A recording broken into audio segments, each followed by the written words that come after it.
e que o embebeda para lhe contemplar as vergonhas. Serás farto de opróbrio em vez de honra. Bebe tu também e exibe a tua incircuncisão. Chegará a tua vez de tomares o cálice da mão direita do Senhor.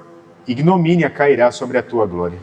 Porque a violência contra o Líbano te cobrirá, e a destruição que fizeste dos animais ferozes te assombrará, por causa do sangue dos homens e da violência contra a terra, contra a cidade e contra todos os seus moradores. Que aproveita o ídolo, visto que o seu artífice o esculpiu, e a imagem de fundição, mestra de mentiras, para que o artífice confie na obra fazendo ídolos mudos? Ai daquele que diz à madeira, acorda, e a pedra muda, desperta. Pode o ídolo ensinar? Eis que está coberto de ouro e de prata, mas no seu interior não há fôlego nenhum. O Senhor, porém, está no seu santo templo. Cale-se diante dele toda a terra. Crianças, venham à frente.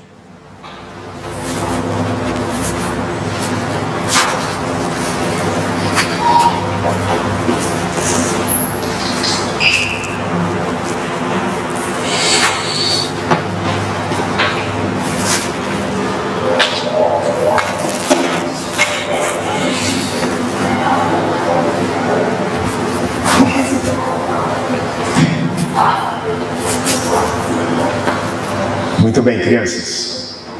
Prestem bastante atenção, tá bom? Essa é a mensagem que eu vou transmitir nessa noite. Deus sabe quem faz o bem e Deus sabe também quem faz o mal. Deus sabe quem obedece e Deus também sabe quem desobedece. Deus sabe todas as coisas. Nada a gente esconde de Deus.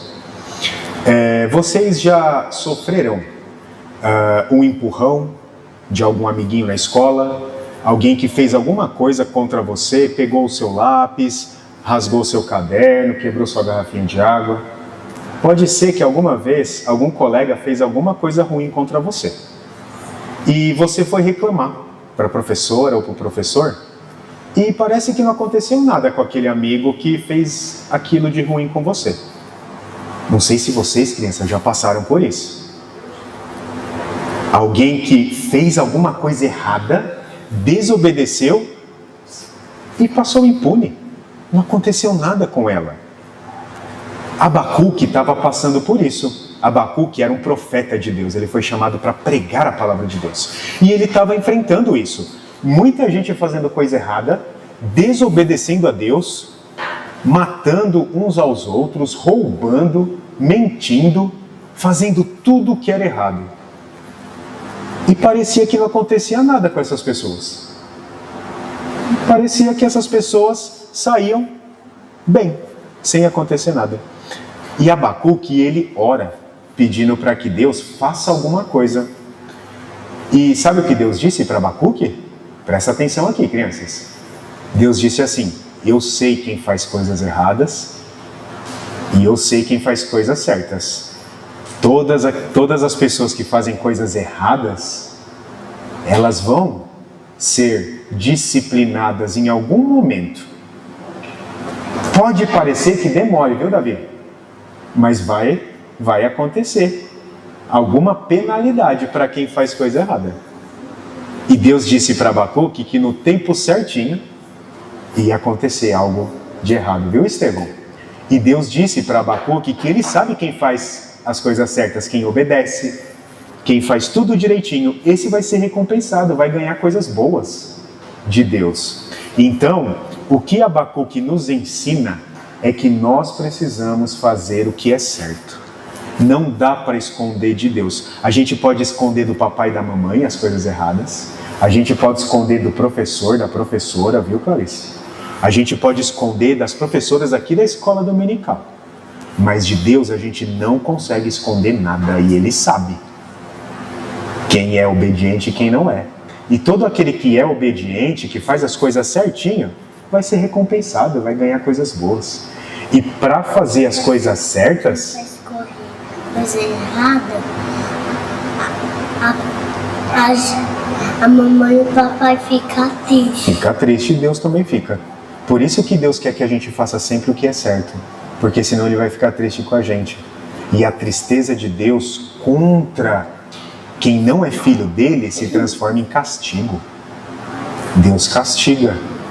E aí Abacuque nos ensina a fazer o que é certo, a obedecer, a não mentir, a não tentar esconder as coisas, a confiar em Deus. Se você tem dificuldade de fazer as coisas certas, Estevão, ora, pede para Deus te ajudar, né? Pede para o papai orar com você, para a mamãe.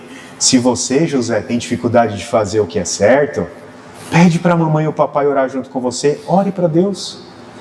Pedro, porque Deus ajuda. Deus dá sabedoria para a gente. A gente pede confiando que Ele vai dar sabedoria para a gente fazer o que é certo. Porque a gente precisa agradar a Deus. Porque quem não agrada a Deus, Ele castiga. Ele pune, Ele disciplina. Tá bom? Então nós vamos orar nesse momento. Eu vou orar por vocês, crianças, e vou orar pela igreja como um todo, tá bom? Feche os olhinhos. Senhor, nosso Deus e nosso Pai, nós lemos a Tua Palavra. Nós vimos que precisamos sempre aprender mais do Senhor para ter uma vida de obediência ao Senhor. Esteja aplicando essa palavra no coração das crianças. Esteja dando a estas crianças a sabedoria para que elas obedeçam o pai e a mãe, para que elas obedeçam ao Senhor, para que elas vivam cumprindo tudo aquilo que é certo, para que elas possam ser exemplo para os seus amigos. Esteja ajudando a cada um de nós a sempre nos dedicarmos ao estudo da Tua Palavra, para que nós possamos ser famílias que vivem a Tua Palavra, famílias que prezam pela Tua lei, famílias que servem ao Senhor de todo o coração, fazendo o que é certo. É o que nós pedimos, em nome de Jesus, amém. Podem sentar lá, crianças, com o papai e a mamãe.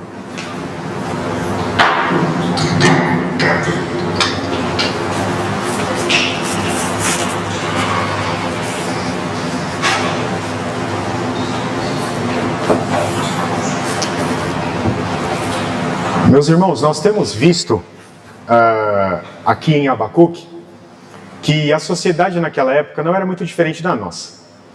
Nós temos visto que a sociedade em que Abacuque viveu, o tempo em que ele viveu, era um tempo de muita corrupção, de muita violência, era um tempo em que os sacerdotes estavam corrompidos, a palavra de Deus, a lei de Deus não estava sendo seguida, o povo de Deus, Judá, estava copiando as outras nações, fazendo o que não agradava a Deus. E Abacuque foi chamado para ser profeta neste tempo, tempo de dificuldade espiritual, tempo de frieza espiritual, corrupção, violência, perversidade. E aparentemente ele está sozinho. Ele olha para um lado, ele olha para o outro e ele não vê pessoas praticando a justiça. No coração de Abacuque, a tristeza, a dor, porque ele deseja que o povo de Deus, que os seus compatriotas vivam a justiça de Deus. Ele sofre por isso. Eu não sei quantos de vocês, meus irmãos, sofrem por ver os seus irmãos da igreja longe de Deus. Isso deveria pesar no nosso coração. Nós olharmos para aqueles irmãos que conviveram tanto tempo conosco, hoje estão afastados, distantes do Senhor. Isso deveria pesar no nosso coração e nos mover a orarmos por essas pessoas. É o que Abacuque faz, ele ora. Ele ora, Senhor, até quando verei violência? Até quando o Senhor deixará de nos salvar? E Deus então responde a essa primeira pergunta dizendo que Ele vai enviar a disciplina, que Ele vai enviar o castigo, que o seu povo não ficará impune por causa desse afastamento espiritual. E Deus fala para Abacuque que Ele vai usar como vara disciplinar, como vara de dureza, de justiça, os caldeus. Povo que era conhecido por ser violento, ligeiros por fazer o que era mal, ferozes por dominarem as outras nações. Era uma nação conhecida pelo terror. Eles dominavam causando terror. E Deus então anuncia que esse será a disciplina. povo de Deus ficaria subjugado por essa nação terrível, por essa nação que era mais veloz do que os leopardos. Os seus cavalos, eles voavam como águia sobre as pessoas, pisoteando as pessoas com violência. Era isso que Deus usaria como vara de disciplina para aqueles que permaneceriam no pecado e que não se arrependeriam dos seus maus caminhos. Abacuque, então, ouvindo a resposta de Deus, ele questiona Deus de certa forma, mas é um questionamento não pecaminoso, nós vimos.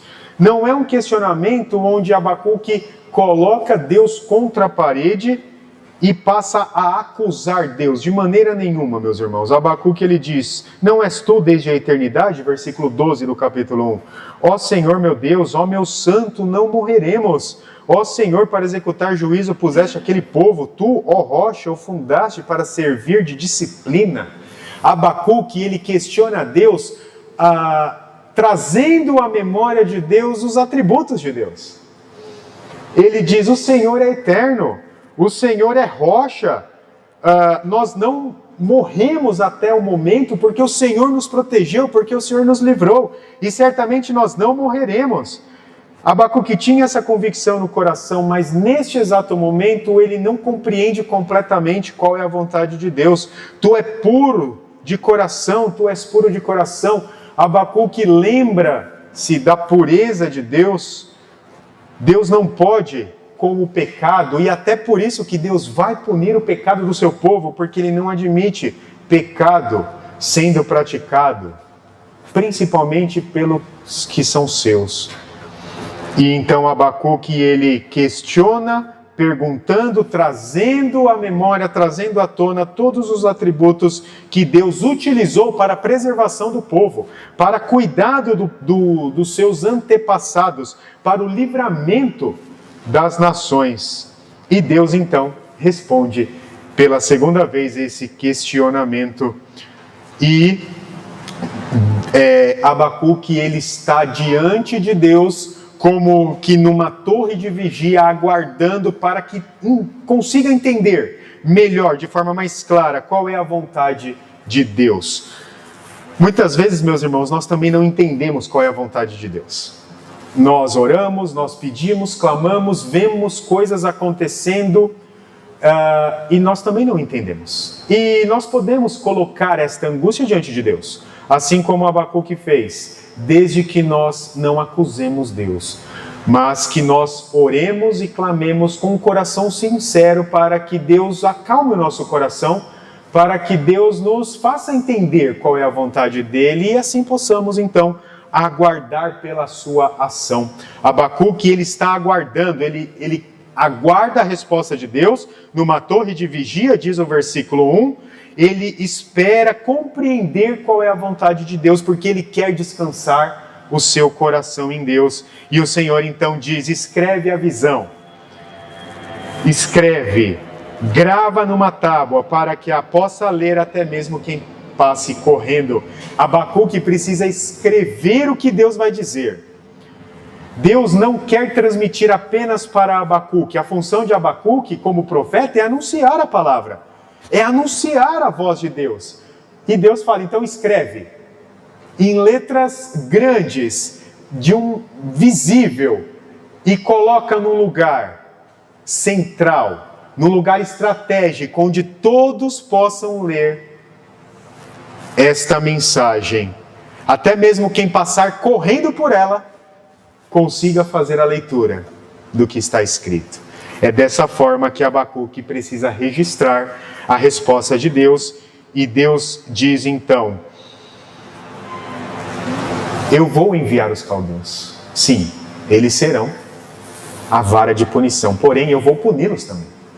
Os caldeus não ficarão impunes, porque a visão ainda está para cumprir-se no tempo determinado. Eis o soberbo. Deus está falando dos caldeus. Eis o soberbo. Sua alma não é reta nele, mas o justo viverá pela fé. Assim como o vinho é enganoso, tão pouco permanece o arrogante, cuja gananciosa boca se escancara como o sepulcro, e é como a morte que não se farta ele ajunta para si todas as nações e congrega todos os povos. Os caldeus são soberbos.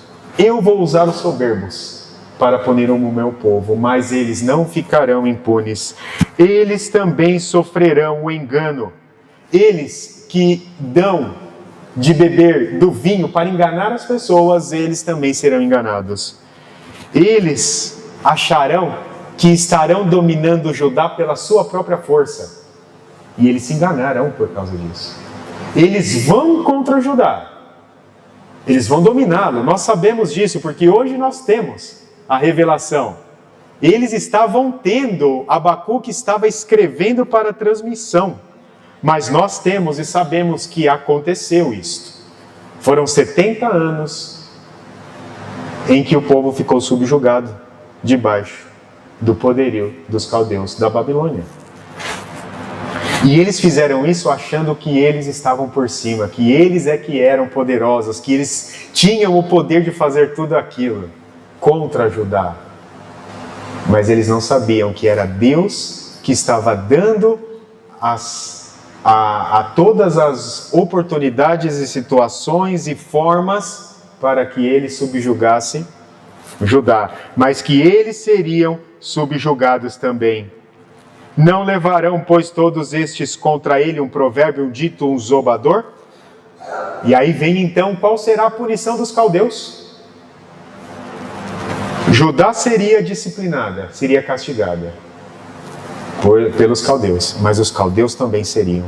E nós sabemos que Nabucodonosor foi colocado para pastar como punição pelo que ele fez à frente dos seus exércitos contra o povo de Deus. Ele viveu como um animal, pastando, como punição. Ai daquele que acumula o que não é seu. Até quando? E daqueles que a si mesmo se carrega dos penhores. Não se levantarão de repente os teus credores e não despertarão os que te hão de abalar? Tu lhes servirás de despojo. Visto como despojaste a muitas nações, todos os mais povos te despojarão a ti, por causa do sangue dos homens e da violência contra a terra, contra a cidade e contra todos os seus moradores. Deus sabe, Deus conhece o coração de todos os homens. Ninguém consegue esconder o que sente, o que pensa de Deus. Deus tem as suas classificações bem definidas quanto estes são retos e justos, esses são soberbos, arrogantes e injustos. Deus conhece o coração dos ímpios e o coração dos justos. Os olhos do Senhor estão em todos os lugares, sobre os maus e os bons, diz Provérbios. Então Deus conhece muito bem quem é povo seu, os seus eleitos. Ele escolheu a cada um de nós, Ele escolheu o seu povo desde antes da fundação do mundo. E aqueles que Ele preteriu, Ele conhece a cada um também. E ainda que Ele use um ímpio como vara de disciplina em suas mãos, este ímpio não ficará impune. E Deus então coloca no coração do justo, daquele que vive para ele, aquele que se arrepende dos seus pecados, coloca fé, para que este viva em fidelidade. O justo, pois, viverá pela sua fé, diz. O justo, pois, viverá pela sua fé, porque Deus nos dá espiritualmente as condições de vivermos pela fé. E esta fé nos move a nos arrependermos dos nossos pecados. Esta fé nos move a sermos fiéis a Deus, a nos afastarmos daqueles que não são filhos de Deus. É a instrução dada a nós pelo Salmo número 1. Não se detenha nos caminhos dos pecadores, não se assente na roda dos escarnecedores. Aparte-se daqueles que são injustos.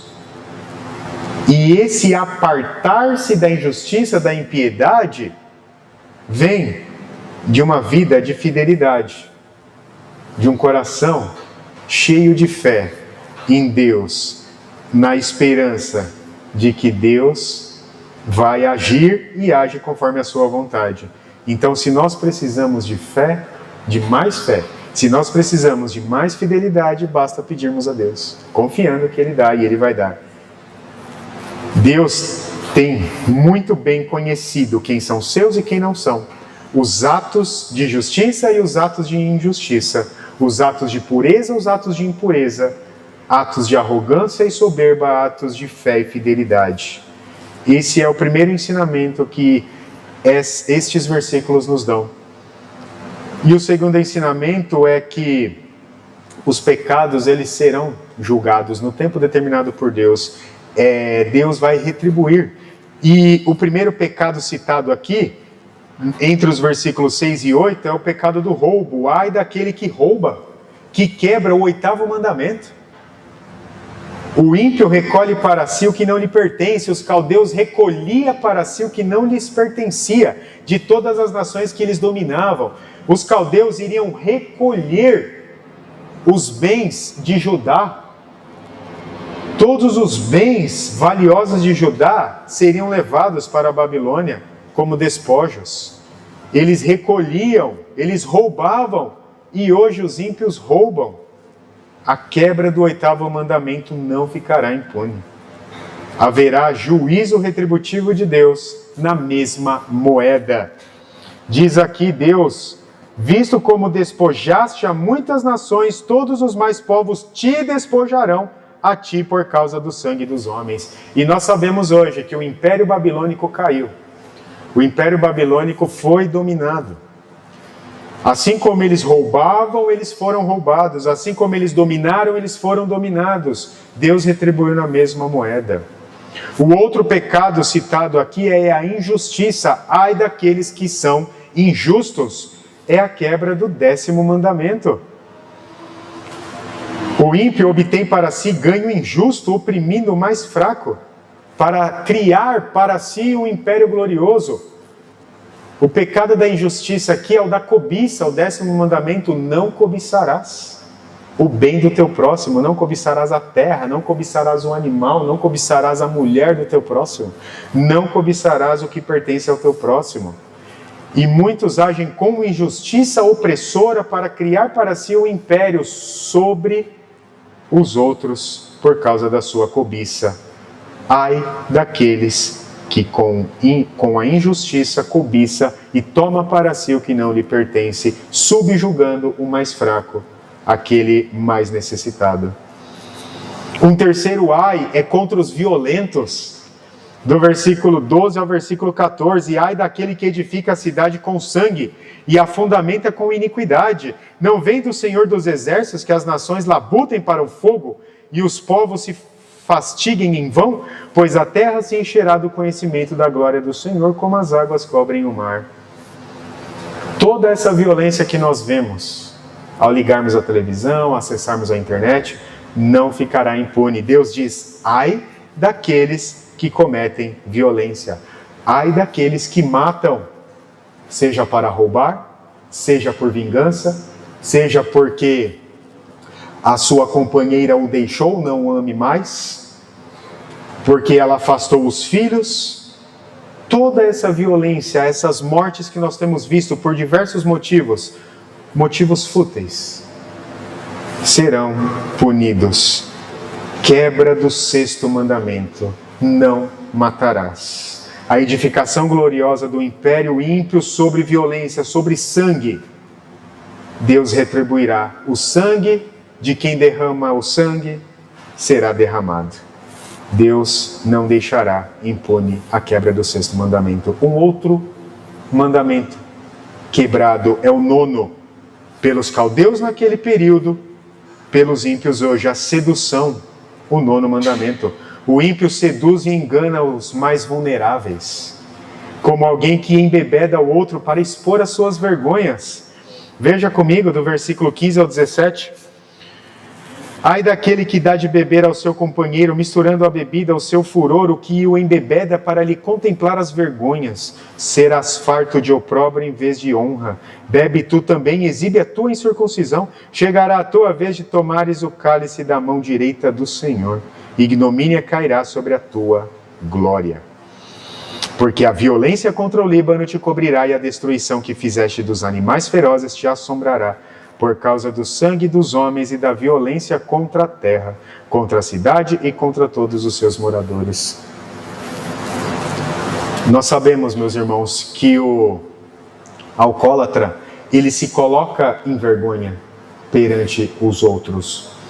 Quantos alcoólatras bêbados nós vemos na rua, quase que despido, quase que nu, porque ele não está em plena consciência. Ele se põe em vergonha. E a sedução feita pelos caldeus era desta forma, era para expor as vergonhas dos seus inimigos, era para humilhar aqueles que eram dominados por ele, humilhação pública. Nós sabemos que havia nações que entravam pelas cidades com os seus inimigos dominados, amarrados aos cavalos nus, em plena humilhação, expondo suas vergonhas, para mostrar o tamanho do seu poder, para mostrar o tamanho da sua autoridade.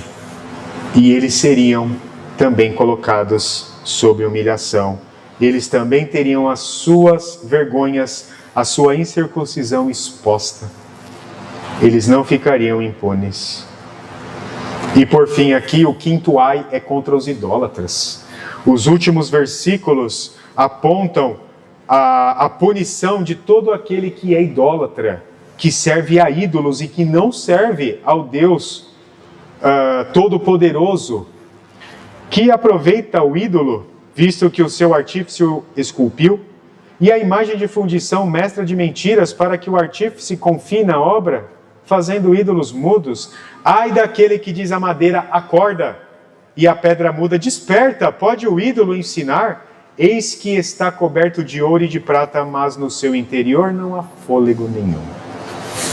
Todo idólatra, ele intenta contra Deus. É a quebra do primeiro mandamento: ao Senhor teu Deus adorarás, e somente a Ele prestarás culto.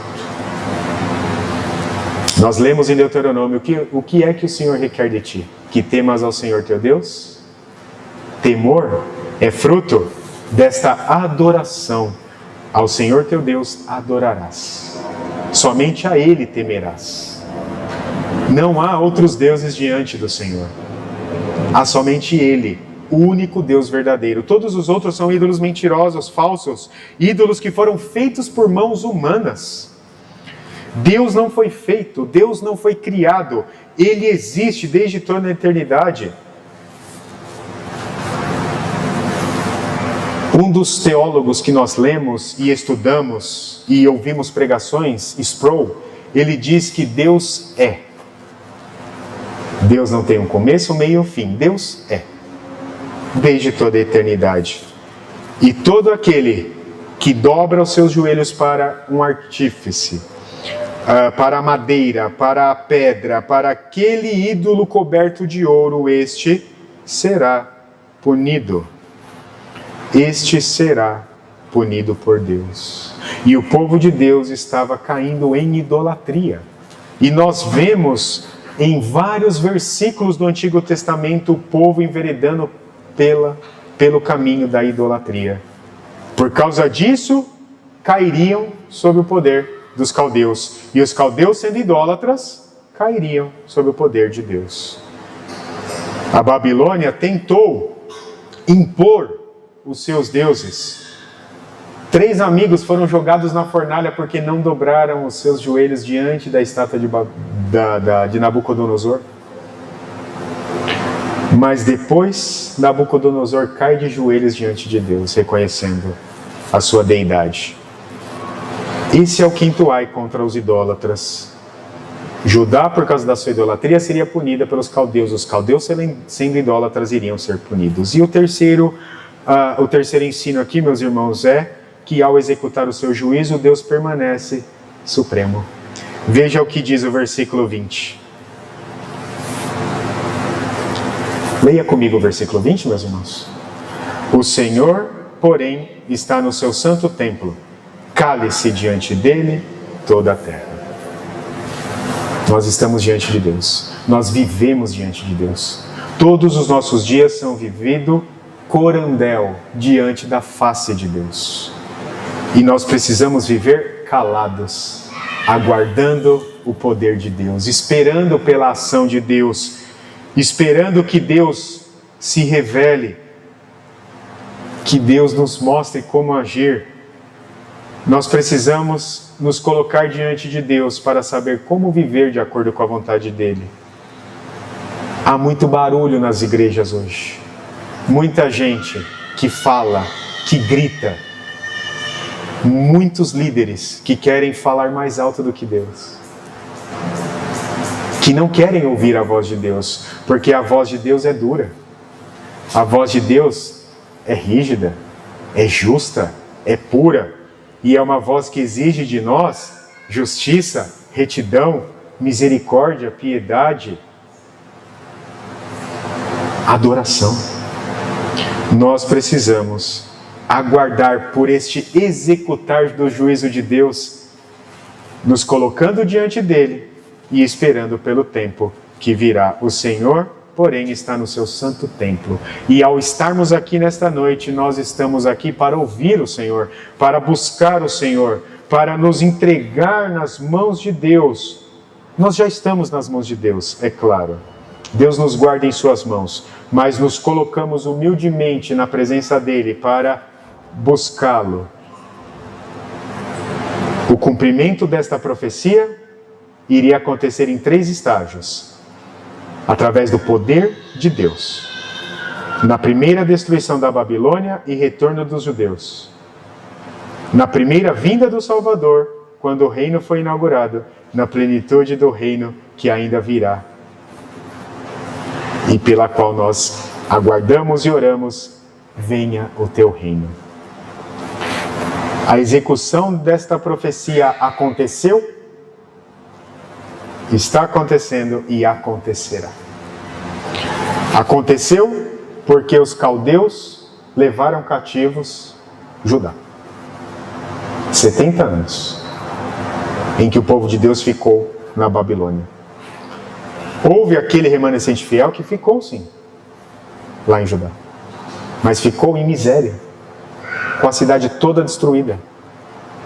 Tanto que depois Neemias volta para reconstruir a cidade. Mas a maior parte foi levada. Esta profecia se cumpriu também na primeira vinda do Salvador. Jesus Cristo veio. E quando ele veio, ele inaugurou o reino dele. Por isso que a igreja se tornou universal. O reino de Deus se tornou universal neste sentido, de que todas as nações ouvirão a palavra, a pregação do Evangelho. E de todas as nações, Deus tem filhos. E ela ainda vai se cumprir no sentido de que Jesus voltará. E nós estamos nesta fase da profecia, aguardando o retorno de Jesus Cristo, quando ele voltará para julgar vivos e mortos. Ele julgará o pecado, todas as ações dos homens. Todos os pecados serão expostos. Haverá punição, haverá salvação, glorificação, redenção. Haverá aqueles que dirão: Senhor, eu servi ao Senhor, em teu nome eu falei, eu preguei, eu ensinei, fiz muita coisa. E Jesus dirá: saia de perto de mim, não te conheço. Nós precisamos atentar a nossa vida na presença de Deus para fazer o que Deus quer que façamos, para vivermos da forma que Jesus Cristo quer que nós vivamos, para que quando Ele voltar, depois do julgamento final, recebermos a herança, a vida eterna, que Ele está preparando para nós. Ele está nos céus preparando um lugar para nós, e nós herdaremos, o remanescente fiel herdará novo céu e nova terra. Enquanto Ele não vem, a nossa oração é: venha o teu reino. Maranata, ora vem, Senhor Jesus. Meus irmãos, concluindo, nós precisamos nutrir em nós o anseio pelo retorno do Salvador. Nós aguardamos ansiosos. Se você precisa ficar ansioso, é pela volta de Cristo. É em fazer a vontade de Deus, é em viver para o reino de Deus, para que você seja encontrado por Cristo aprovado, obreiro aprovado, de que não tem do que se envergonhar, que manejou muito bem a palavra da verdade, enquanto teve a oportunidade. Nós precisamos viver tomando cuidado com as nossas ações, fugindo do pecado, apartando-nos do pecado, dos ímpios, anunciando esta volta de Jesus Cristo, anunciando a vontade de Deus, anunciando que Jesus vai voltar um dia. Há tempo de haver arrependimento, ainda dá tempo. As pessoas ainda podem se arrepender, pode voltar os seus pés para o caminho da retidão, o único caminho que é Jesus Cristo. Nós somos a igreja, precisamos anunciar. Abacuque precisou escrever bem grande para que todos lessem. Nós precisamos falar. Nós precisamos viver com a nossa vida, para que as pessoas vejam a salvação, vejam a redenção, vejam que há vida eterna, que a vida eterna, o bem eterno, a herança eterna aguarda todo aquele que viver de acordo com a vontade de Deus, viver servindo ao Senhor Jesus Cristo. Que nós possamos viver, meus irmãos, orando, pedindo, como eu disse para as crianças, se você tem dificuldade de pregar, de servir, de fazer, de cumprir os mandamentos, ore, peça para que Deus te ajude, para que Deus te dê sabedoria, para que Deus te dê coragem de pregar, para que Deus te dê coragem de mostrar para as pessoas que você é diferente, que você serve a Jesus Cristo. Ore, peça para que Deus te ajude. Ele atende. Ele quer que nós dependamos dele, porque ele nos dá todas as capacidades de vivermos neste mundo de acordo com a vontade dele. Amém. Nós vamos ouvir o coral agora, que cantará uma música.